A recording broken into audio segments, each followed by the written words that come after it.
దేవుని యొక్క వాక్యమును ధ్యానము చేద్దామండి.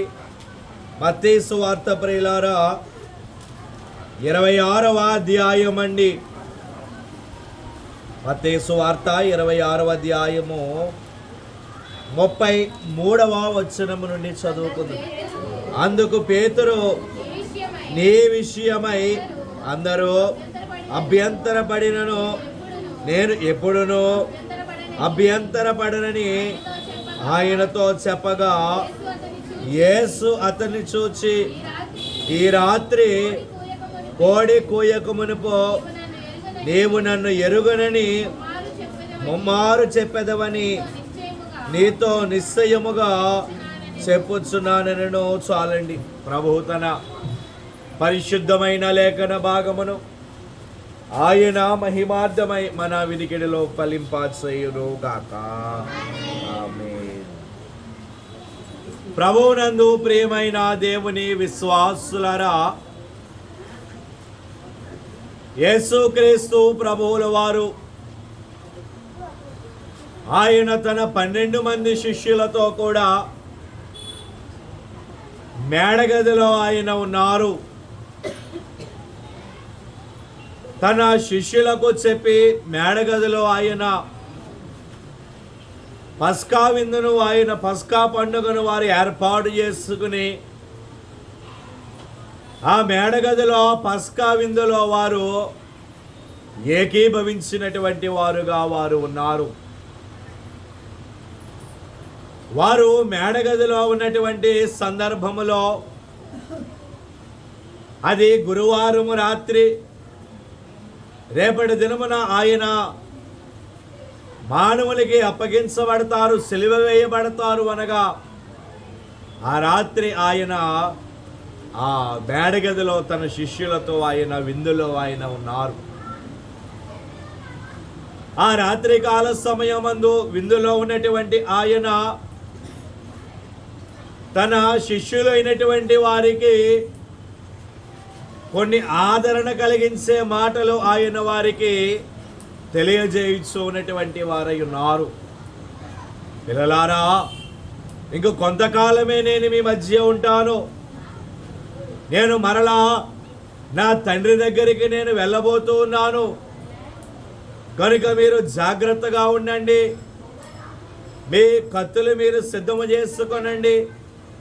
మీ సంచను, మీ జాలును మీరు దగ్గర పెట్టుకొనండి అని వివిధ సువార్తికలు వివిధ రకములుగా ఈ దినమునకు ఏర్పాటు చేయబడినటువంటి లేఖన భాగములు వారు రాసిన వారుగా ఉన్నారు. చదువుకున్నటువంటి ఈ లేఖన భాగములో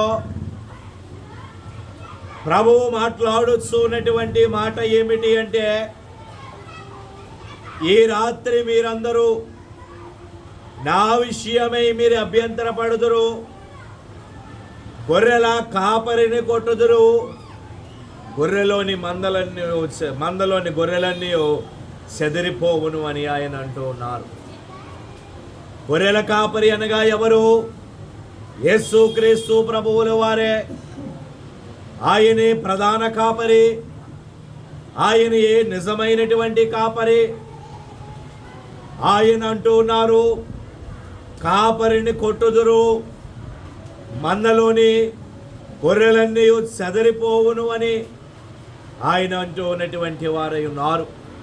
అందుకనే మనం పాడుకుంటూ ఉన్నాము కీర్తనలో, ప్రధాన కాపరిగా నీవు నాకై ప్రత్యక్షమగువా గడియలో, ప్రధాన కాపరిగా నీవు నాకై ప్రత్యక్షమగువా గడియలో, నన్ను నీవు మరువాని దేవా, నన్ను నీవు మరువాని దేవా, నీవేన మంచి కాపరివి, నీవేన మంచి కాపరివి, నీవేన మంచి కాపరివి, నీవేన మంచి కాపరివి. ఓ ప్రభువా, ఓ ప్రభువా, నీవే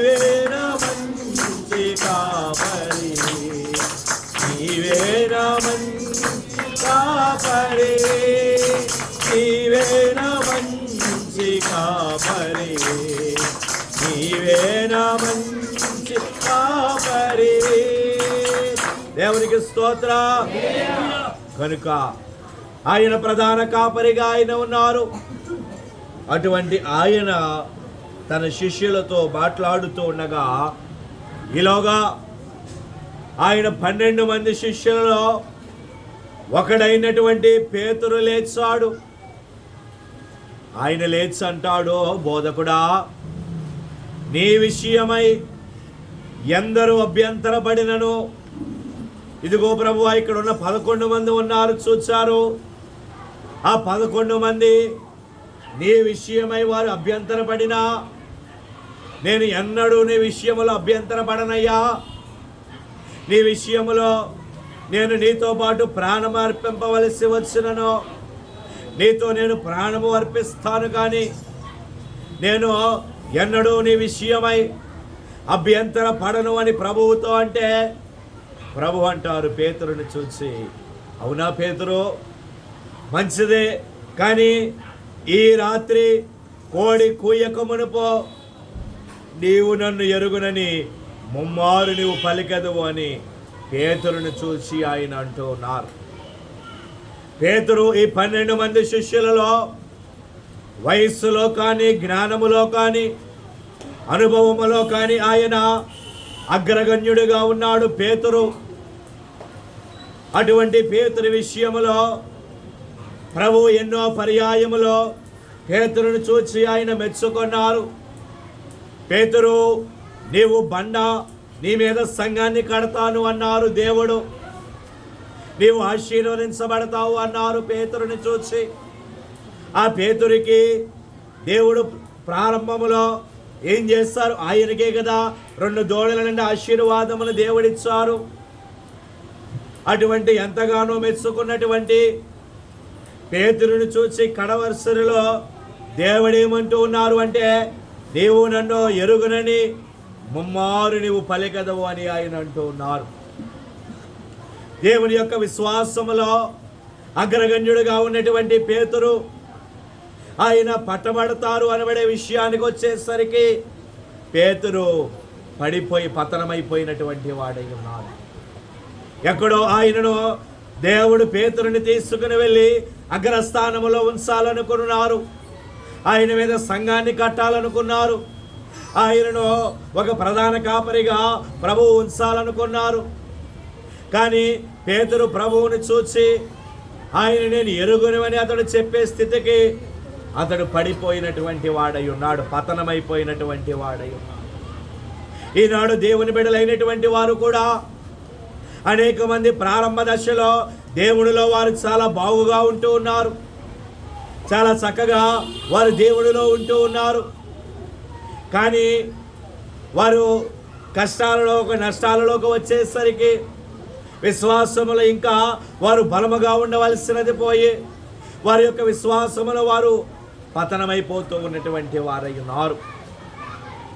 అయితే పేతురు యొక్క పతనానికి కలిగిన కారణములు ఏమిటి? బండ అన్నటువంటి పేతురు అతను పడిపోవడానికి కలిగిన కారణం ఏమిటి? పేతురు పతనానికి కొన్ని కారణములు ఉన్నవి ప్రియమైనటువంటి వారు. పేతురు పడిపోవడానికి కొన్ని కారణములు ఉన్నవి. ఏమిటి ఆ కారణములో? ఈ రాత్రికాల సమయమందు దేవుని వాక్యములో నుండి మనం ధ్యానం చేసుకుని వాక్యాన్ని ముగింపులోనికి తీసుకుని వద్దామండి. మత్తయి సువార్త అండి 26వ అధ్యాయము ప్రియులారా 35వ వచనమండి. పేతురు ఆయనను చూసి నేను నీతో కూడా సావవలసి వచ్చినను నిన్ను ఎరుగనని చెప్పనను. చాలండి.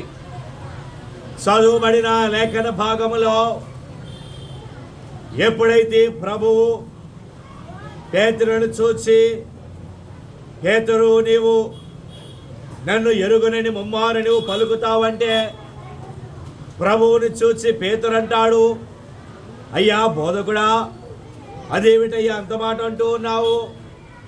అయితే అక్కడ అతడు అంటూ ఉన్నటువంటి మాట, ఒకవేళ నేను నీతో సావవలసి వచ్చినా నేను చస్తాను, కానీ నేను నిన్ను ఎరగను అని మాట మాత్రమే నేను మాట్లాడను అని ఆయన అంటూ ఉన్నాడు.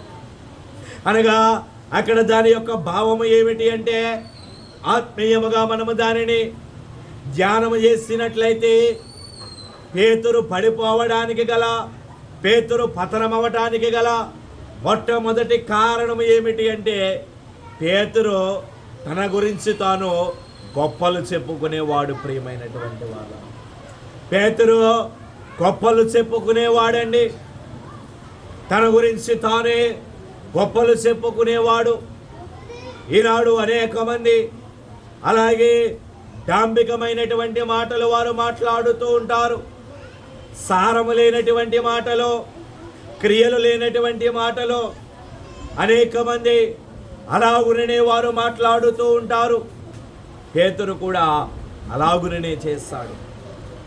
ప్రభువు అతడు ముందే అంటూ ఉన్నాడు, ప్రభు ఏమీ అనకుండానే ఎందరూ అభ్యంతరపడినా నేను అభ్యంతర పడనయ్యా. ఈ 11 మంది ఉన్నారు చూచారు, వారిలో ఎవరైనా నీ విషయంలో అభ్యంతర పడవచ్చును. యోహాను తప్పిపోవచ్చును, నీ రొమ్ముని ఆనుకొని ఉన్న యోహాను తప్పిపోవచ్చును, అలాగే ఫిలిప్పు తప్పిపోవచ్చును, మిగిలిన వారందరూ తప్పిపోవచ్చును, కానీ నేను మాత్రము నీ విషయంలో అసలు అభ్యంతర పడను. నేను నిన్ను ఎరగను అని అసలు చెప్పను అని పేతురు చాలా డాంబికముగా ప్రభువుతో అతడు మాట్లాడచ్చు. కానీ కడకేమయ్యాడు పేతురు? నేను చావవలసి వచ్చినా చస్తాను అన్నాడు. కానీ కడకేమైపోయాడు? దూరముగా పారిపోయి దూరము నుండి చూస్తూ ఉన్నటువంటి వాడు. కనుక ఈనాడు చాలామంది దేవుని బిడ్డలైనటువంటి వారు కూడా గొప్పలకు పోయేవారు అనేక మంది ఉన్నారు.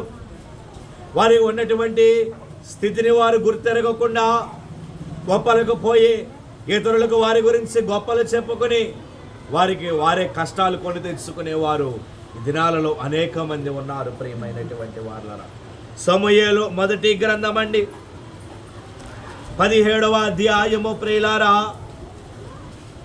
సమూయేలు మొదటి గ్రంథము 17వ అధ్యాయం అండి, 44వ వచనమండి. నా దగ్గరకు రమ్ము, నీ మాంసమును ఆకాశ పక్షులకును భూమృగములకును ఇచ్చివేతునని ఆ ఫిలిస్తీయుడు దావీదుతో అనగా, దావీదు నీవు కత్తియు ఈటయు బల్లెమును ధరించుకుని నా మీదకి వచ్చుచున్నావు. అయితే నీవు తిరస్కరించిన ఇశ్రాయేలీయుల సైన్యములకు అధిపతియగు యెహోవా పేరట నేను నీ మీదకి వచ్చుచున్నాను. చాలండి. చదువుబడిన లేఖన భాగములో ఇశ్రాయేలీయులైనటువంటి వారు ఫిలిస్తీయులతో యుద్ధానికి వారు వెళ్ళవలసిన వారై ఉన్నారు. అయితే నెల దినముల నుండి అవతల వైపు నుండి ఒక 6 మూరల యాజానుబాహుడు, గొలియాతు అనబడే ఒక యాజానుబాహుడు ఆ నది యువతల వరకు వచ్చుచూ ఉన్నాడు. ఇశ్రాయేలీయులను చూచి తొడగొట్టి వారిని సవాలు విసిరి మరలా వెనుకకు వెళ్ళిపోతూ ఉన్నాడు. ఇలాగూ ఒక నెల దినములుగా సాగుతూ ఉన్నది. ఇశ్రాయేలీయులు అతని ఆకారము చూచి యుద్ధానికి వెళ్ళడానికి వారు భయపడుతూ ఉన్నారు. కడకు దావీదు తెలుసుకున్నాడు ఆ విషయాన్ని. ఒక దినమందు దావీదు అన్నలకు ఆహారం ఇవ్వడానికి వచ్చినప్పుడు ఇలాగూ గొలియాతు ఒక ఫిలిస్తీయుడు అతడు దేవుని సైన్యాన్ని తిరస్కరించినప్పుడు దావీదు తెలుసుకుని ఒక్కసారిగా ఉగ్రుడైపోయాడు. దేవుని ఎన్నిక జనాంగమైనటువంటి ప్రజలను తిరస్కరించడానికి ఏ సున్నతి లేని ఫిలిస్తీయుడు ఏ పాటి వాడు అని ఒక్కసారిగా అతడు ఉగ్రుడై సౌలు దగ్గరికి వెళ్ళి, రాజా నేను యుద్ధానికి వెళతాను అన్నాడు. అలాగూ దావీదు యుద్ధ కవచాలేమీ ధరించుకోలేదండి. ఒడిసెలలో ఒక రాయి తీసుకున్నాడు. అతడు కర్ర చేత పట్టుకుని దావీదు గొలియాతుతో యుద్ధానికి వెళ్ళాడు. అంటే దావీదును చూసి గొలియాతు అంటాడు, నేనేమైనా కుక్కనా, నీవు కర్రని తీసుకుని వచ్చావు యుద్ధానికి? నేనేమైనా కుక్కనా అని గొలియాతు అని అక్కడ అంటూ ఉన్నాడు. గొలియాతు దావీదుతో, నా దగ్గరకు రమ్ము, నీ మాంసమును ఆకాశ పక్షులకును భూమృగములకు ఇచ్చివేతునని గొలియాతు దావీదుతో అంటూ ఉన్నాడు.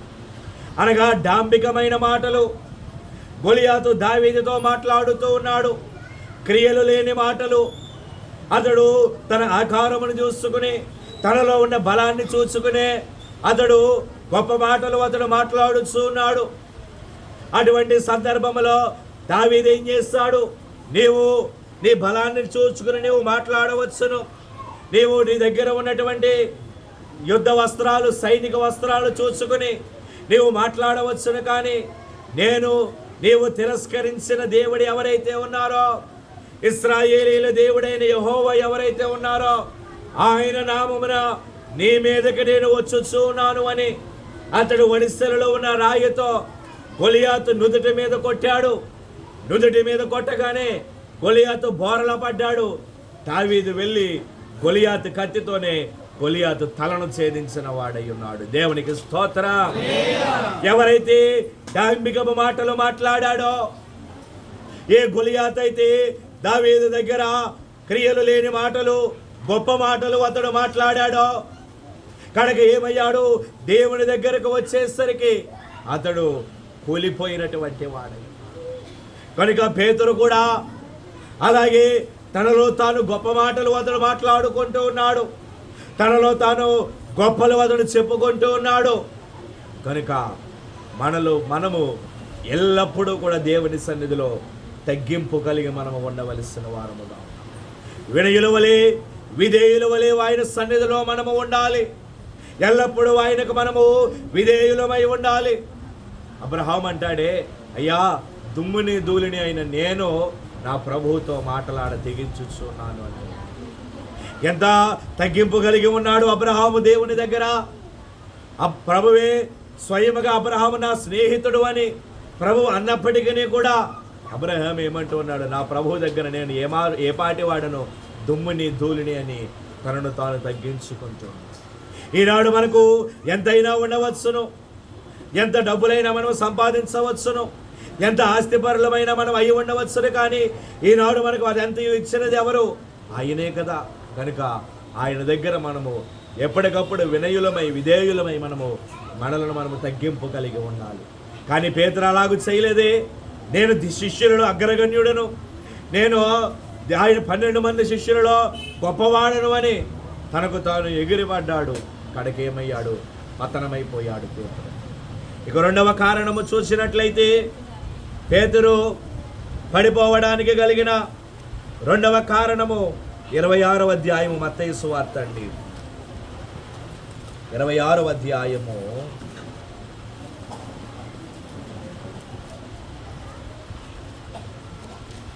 26వ అధ్యాయము 40వ వచనమండి. ఆయన మరలా శిష్యుల యొద్దకు వచ్చి వారు నిద్రించుట చూసి, ఒక గడియ అయినను నాతో కూడా మేలుకొని ఉండలేరా? మీరు శోధనలో ప్రవేశించకుండానట్లు మెలకువగా ఉండి ప్రార్థన చేయుడి. చాలండి. ఇక రెండవదిగా పేతురు పతనమైపోవడానికి కలిగిన రెండవ కారణము ఏమిటి అంటే, యేసు ప్రభువుల వారు ఆ రాత్రికాల సమయమందు పస్కా విందు ముగించబడిన తరువాత తన శిష్యులను ఆయన వెంట పెట్టుకుని ఒలీవ కొండ దగ్గరనున్న గెత్సమనే తోటకు ఆయన వెళ్ళారు. గెత్సమనే తోట దగ్గరకు ఆయన వెళ్ళాక అక్కడ నుండి పేతురును, యోహానును, యాకోబును ఈ ముగ్గురిని ఆయన తీసుకుని కొంచెం లోపలికి ఆయన వెళ్ళారు. వెళ్ళి వారితో అన్నారు, శిష్యులారా, మీరు ఇక్కడ ఉండి నా కోసము మీరు ప్రార్థన చేయండి. నా ఆత్మ కలవరపడుచున్నది కనుక మీరు ఇక్కడ ఉండి నా కోసము ప్రార్థన చేయండి అని చెప్పి వారే ఆయన లోపలికి వెళ్ళి తండ్రికి కొంచెం దూరం వెళ్ళి ఆయన ప్రార్థన చేస్తూ ఉన్నారు. ప్రార్థన మధ్యలో ఆయన వచ్చి ఒకసారి చూచారు. వారిని ప్రార్థన చేయమంటే వారేం చేస్తూ ఉన్నారు అంటే ఆ ముగ్గురు కూడా ప్రార్థన మానేసి వారు నిద్రపోతూ ఉన్నటువంటి వారు. ఒకసారి లేపారు ప్రభు వారిని, మీరు మేల్కొని ఉండండి, మేల్కొని ప్రార్థన చేయండి అన్నారు. మరలా ఆయన కొంచెం దూరం వెళ్ళి మరలా తండ్రికి ప్రార్థన చేస్తూ మరలా ఇంకొకసారి వచ్చారు. అప్పటికి కూడా వారు నిద్రపోతూనే ఉన్నారు.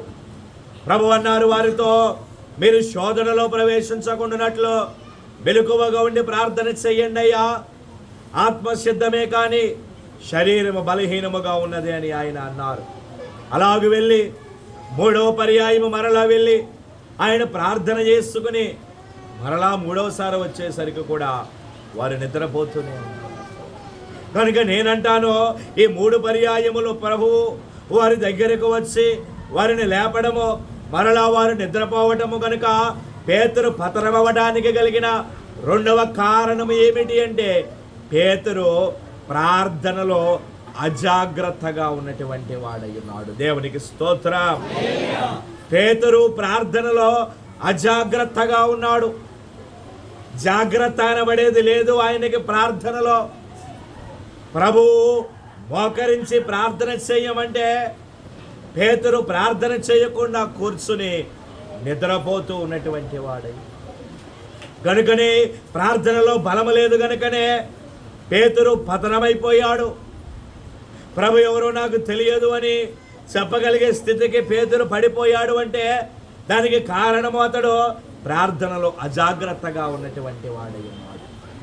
కనుక ఈనాడు చాలామంది దేవుని బిడ్డలైనటువంటి వారు ప్రార్థనలో చాలా అజాగ్రత్తగా వారు ఉంటూ ఉన్నటువంటి వారు. ప్రార్థన అనబడేసరికి మొదట చాలా చక్కగా వారు మోకరిస్తారు. ప్రార్థన అనబడేసరికి ఒక 2 నిమిషములు మోకాళ్ళ మీద చాలా చక్కగా వారు నిలవబడతారు. ఒక యాజకుడు అతడు ప్రార్థన నడిపింపులో అతడు ఉండగా పరిశుద్ధాత్మ ద్వారా అతడు నడిపింపులో అతడు బలముగా ఉన్నప్పుడు ఇంకా ఎంతకీ ప్రార్థన ముగించట్లేదు అని ఛాయిగా వారు కిందకి వంగుతారు. ప్రార్థనలో వారు ఆ మోకాళ్ళ మీద నిలబడలేక కిందకి వంగుతారు, వారి నడుమును వంచుతారు.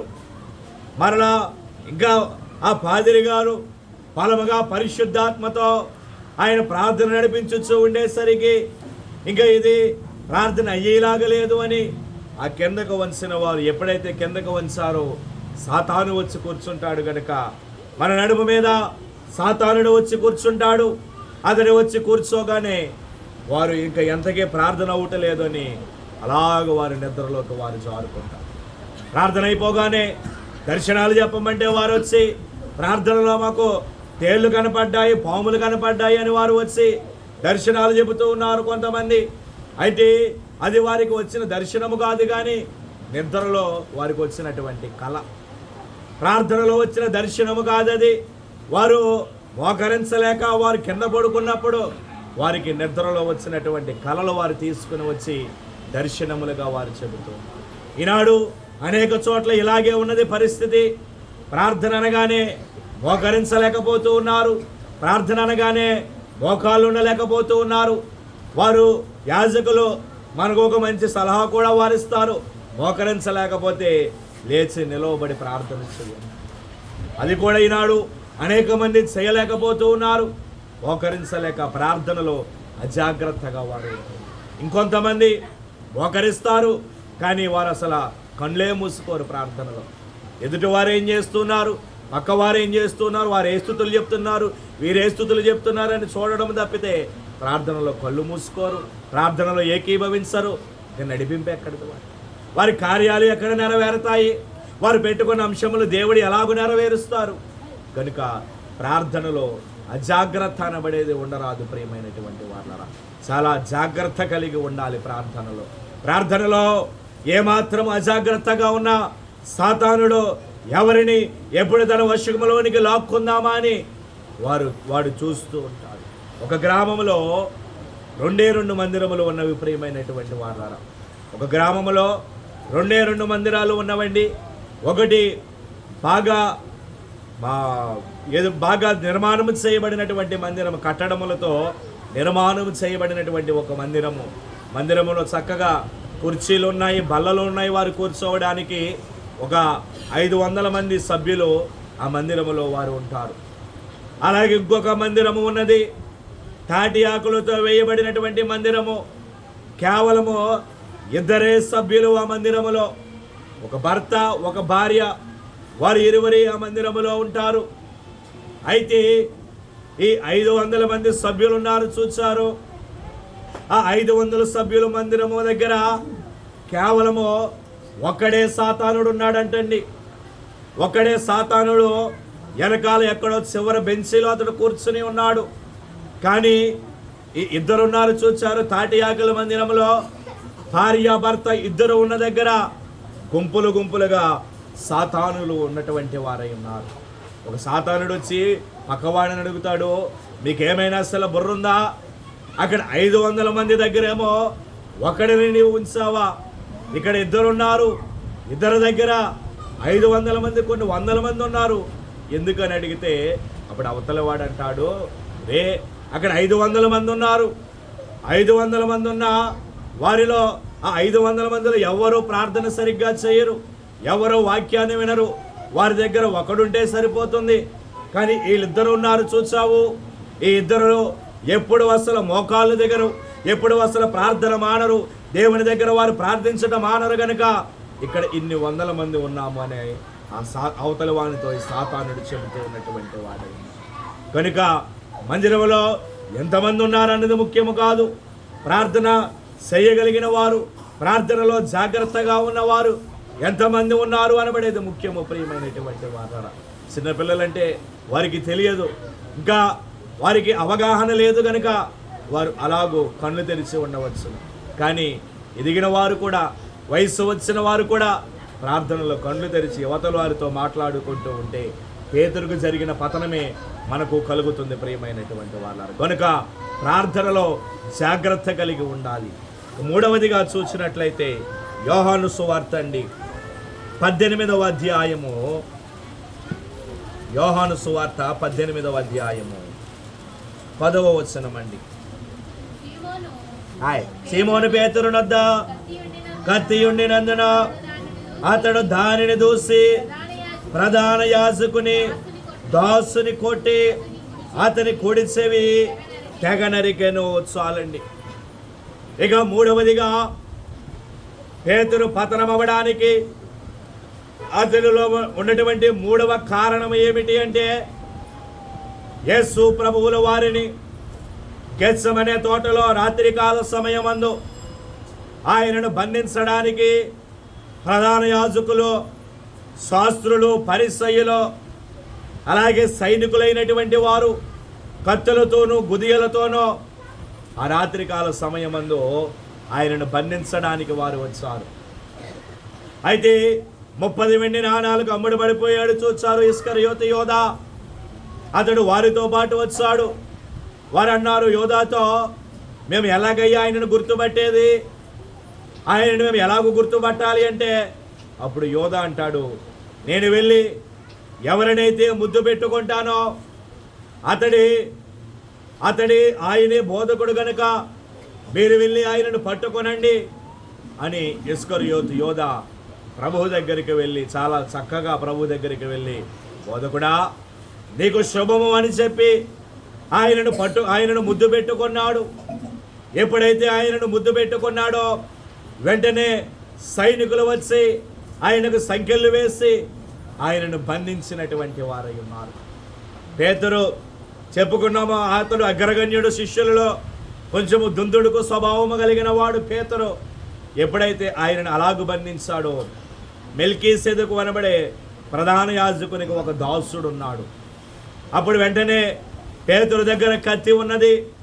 ఆ కత్తి తీసి ఆ దాసుని కొట్టి అతని కుడి చెవి తెగ నరికినటువంటి వాడై ఉన్నాడు.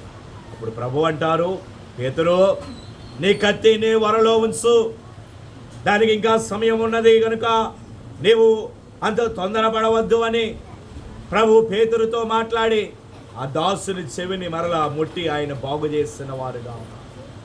అయితే ఇక్కడ నేనంటాను, పేతురు అలాగూ అతను పతనం అవ్వడానికి, అతను పడిపోవడానికి కలిగిన కారణం ఏమిటి అంటే అతనిలో ఉన్నటువంటి తొందరపాటుతనమే. ప్రియమైనటువంటి వాళ్ళ, తనను తాను స్వాధీనపరుచుకోలేకపోవడము. ఆయన అలాగూ అక్కడ అతని దాసుని చెవి తెగనరికాడు కనుకనే ఎక్కడికి వెళ్ళినా అతనిని గుర్తుపట్టారు. కనుక ఒక చిన్న కుమార్తె కూడా నీవు ఆయనతో ఉన్నవాడు కావా అని పేతురుని అడగగలిగినది అంటే అది అతనిలో ఉన్నటువంటి తొందరపాటుతనమే. ప్రియమైనటువంటి కనుక తొందరపాటుతనము అనబడేది మానవునిలో ఉండరాదు. తనను తాను స్వాధీనపరుచుకునే స్వభావము మనుష్యునికి ఉండాలి. తనను తాను స్వాధీనపరుచుకోగలిగే ఆ స్థితి మానవుడిలో ఉండాలి. ఆ లక్షణము మానవుడు కలిగి ఉండాలి. అంతేగాని ఎక్కడ పడితే అక్కడ, ఎవరి మీద పడితే వారి మీద కోపగిస్తే ఎవరు ఊరుకుంటారండి? ఎవరు ఊరుకోరు. కనుక తొందరపాటుతనము అనబడేది మానవునికి అసలు పనికిరాదు. ఇక 4వదిగా చూసినట్లయితే యోహాను సువార్త అండి 18వ అధ్యాయము 18వ వచనమండి.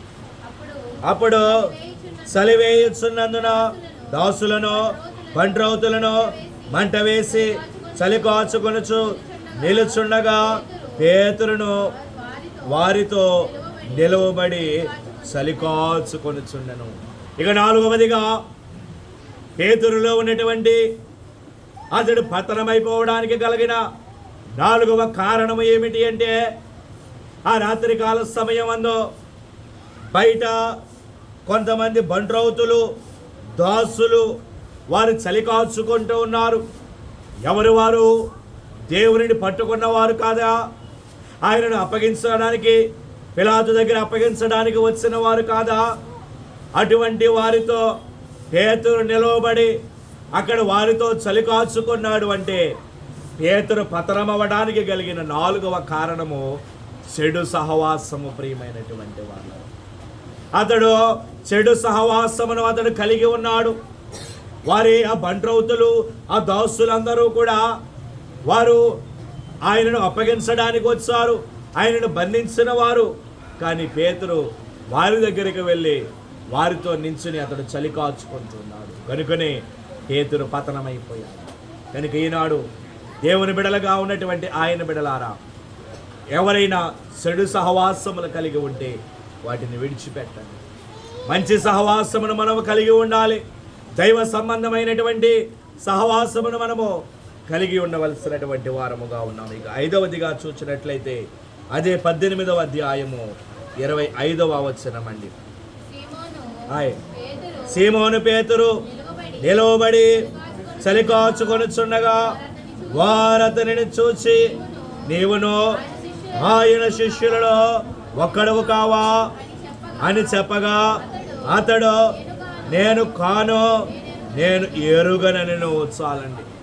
ఇక 5వదిగా పేతురు పతనం అవ్వడానికి గల 5వ కారణం ఏమిటి అంటే అతడు అబద్ధములాడిన వాడుగా ఉన్నాడు. అతడు పతనమైపోవడానికి కలిగిన 5వ కారణము అదే. 10 ఆజ్ఞలలో ఒక ఆజ్ఞ అబద్ధమాడవద్దు అనబడే ఆజ్ఞను దేవుడు మనకు ఇచ్చాడు. కానీ పేతురు ఏమన్నాడు? నీవును వారిలో ఆయన శిష్యులలో ఒకడివి కావా అంటే పేతురు అబ్బే నేను ఎవరో ఆయనను ఎరుగను అంటున్నాడు. కనుక 5 కారణములు పేతురు పతనమైపోవడానికి 5 కారణాలు నేను మీకు చూపించానండి. 1, అతడు గొప్పలు చెప్పుకునేవాడు. 2వదిగా ప్రార్థనలో అతడు అజాగ్రత్తగా ఉన్నాడు. 3వదిగా తొందరపాటుతనము. 4వదిగా చెడు సహవాసము. 5వదిగా అబద్ధములాడుట. కనుక ఒకసారి మనము స్వపరీక్ష చేసుకుందాము. ఈ 5 లక్షణాలలో ఏవైనా మనలో ఉంటే వాటిని సరి చేసుకుందాము. తరువాత పేతురు తనను తాను సరి చేసుకున్నాడు. యేసు ఎవరో నేను ఎరుగను అని అప్పటికి పేతురు అని ఉండవచ్చును. కానీ మేడగదిలో పరిశుద్ధాత్మను పొందుకున్న తరువాత పేతురు ఒక్క ప్రసంగముతో 3,000 మందిని అతను రక్షించగలిగిన వాడై ఉన్నాడు. దేవునికి స్తోత్రం. కనుక ఏవైనా ఈ 5 లక్షణాలు మనలో ఉన్నవేమో వాటిని తీసివేసుకుందాము, సరి చేసుకుందాము. పేతురు వలె మరలా ఉన్నత స్థితిలోనికి వెళదాము. ప్రభు కృపా దీవెన ఆశీర్వాదములు మీ ఎల్లరికూ తోడయుండును గాక. ఆమేన్. మోకరిందామండి, ఆయన ధ్యానములోనికి వెళదాము. ప్రియులారా, అందరము కూడా మోకరిందాము. వల్లంతారా తామో ముళ్ళ కిరీటమో